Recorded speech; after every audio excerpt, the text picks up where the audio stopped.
થરાદ તાલુકા પંચાયતમાં નવા મહિલા તાલુકા વિકાસ અધિકારીના આગમન બાદ આ કચેરીમાં પ્રકૃતિમય વાતાવરણ સર્જાયું છે। થરાદ તાલુકા પંચાયતના નવા બાહોશ મહિલા ટીડીઓ સારી કામગીરી કરી રહ્યા છે।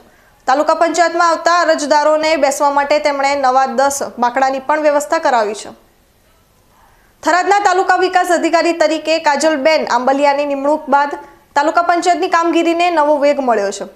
થરાદ તાલુકામાં ઉત્સાહી મહિલા તાલુકા વિકાસ અધિકારીની નિમણૂક થતા તાલુકા પંચાયતમાં પ્રકૃતિ પણ ખીલી ઉઠી છે। હવે તાલુકા પંચાયતની કોઈ કામગીરી માટે અરજદારોને ગરમના ધક્કા ખાવા પડતા નથી। કામગીરી ખૂબ જ સરળતાથી થવા લાગી છે।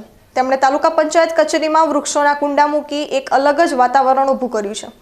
ગરીબ વ્યક્તિ મળવા જાય તો ટીડીઓ અરજદારની વેદનાનો ઉકેલ લાવી આપે છે। તેઓને આ છેવાડાના વિસ્તારના લાભાર્થીઓની સેવા કરવાની તક મળી એ બાબતને પણ તેમણે પોતાનું અહોભાગ્ય ગણાવ્યું હતું।